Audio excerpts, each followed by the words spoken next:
ये आकाशवाणी है। अब आप कनकलता से समाचार सुनिए।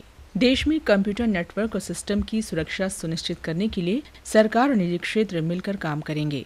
ऐसा करते समय लोगों की लोकतांत्रिक स्वतंत्रता पर कोई असर नहीं पड़ेगा। राष्ट्रीय सुरक्षा सलाहकार शिवशंकर मेनन ने संयुक्त कार्यदल की रिपोर्ट जारी करने के बाद कल नई दिल्ली में कहा कि सरकार और निजी क्षेत्र में से कोई भी अकेले साइबर सुरक्षा का लक्ष्य हासिल नहीं कर सकता। उन्होंने कहा कि सोशल मीडिया पर पिछले दिनों भ्रम फैलाने की घटनाओं को देखते हुए साइबर सुरक्षा उपायों को मजबूत करने की आवश्यकता है। हमारे संवाददाता ने बताया है कि इसे देखते हुए सरकार ने साइबर सुरक्षा के कार्य में निजी क्षेत्र को शामिल करने के लिए संयुक्त कार्यदल बनाने का फैसला किया था।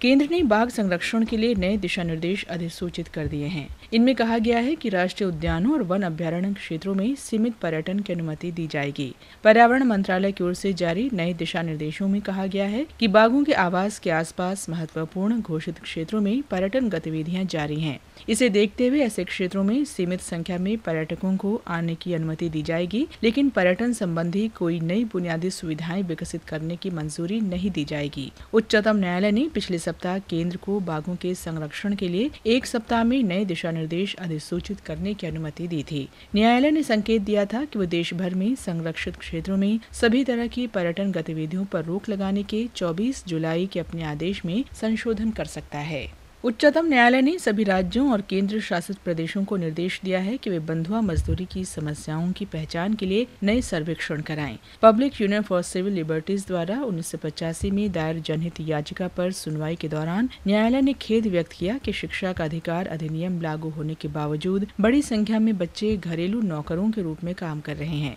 न्यायमूर्ति के.एस. राधाकृष्णन और न्यायमूर्ति दीपक मिश्रा की खंडपीठ ने एक फैसले में कहा है कि स्थानीय निकायों और पंचायतों का कर्तव्य है कि वे इस प्रकार के बच्चों की पहचान करें और उनकी शिक्षा के पुख्ता इंतजाम करें।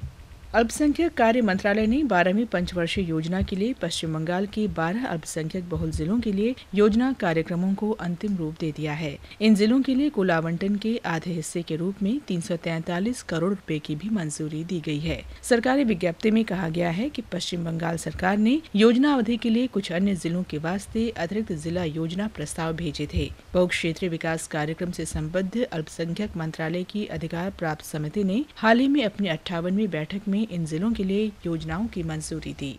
मध्य प्रदेश के छतरपुर जिले में आज सुबह नौगांव के निकट एक मिनी बस और ट्रक के बीच टक्कर में 14 लोग मारे गए और 15 घायल हो गए। ये बस छतरपुर से हरपालपुर जा रही थी। घायलों को नौगांव अस्पताल और छतरपुर जिला अस्पताल में दाखिल कराया गया है। जिला प्रशासन ने मृतकों के परिवारों को 10-10 हजार रूपए और घायलों को 5-5 हजार रूपए की तरदर्द सहायता की घोषणा की है। राजस्थान सरकार ने राज्य में सभी घरेलू गैस उपभोक्ताओं को केंद्र सरकार द्वारा उपलब्ध कराए जा रहे 6 सिलेंडरों के अलावा 3 अतिरिक्त रसोई गैस सिलेंडर रियायती दर पर उपलब्ध कराने का फैसला किया है। ये सुविधा देने के लिए राज्य सरकार ने रसोई गैस सब्सिडी योजना में संशोधन का फैसला किया है। इस सब्सिडी के लिए राज्य सरकार को हर साल 9 करोड़ रुपए खर्च करने पड़ेंगे। इसके अलावा घरेलू रसोई गैस सिलेंडर पर दी जा रही 25 रुपए की सब्सिडी भी जारी रहेगी। हैदराबाद में चल रहे अंतर्राष्ट्रीय जैव विविधता सम्मेलन के मंत्री स्तरीय सत्र के अंतिम दौर में आज दोपहर प्रधानमंत्री मनमोहन सिंह पूर्ण सत्र को संबोधित करेंगे। इसमें 30 से अधिक देशों के मंत्री और राष्ट्राध्यक्ष भाग लेंगे। इस उच्च स्तरीय सत्र में जैव विविधता के मुद्दों पर कई महत्वपूर्ण फैसले लिए जाने हैं।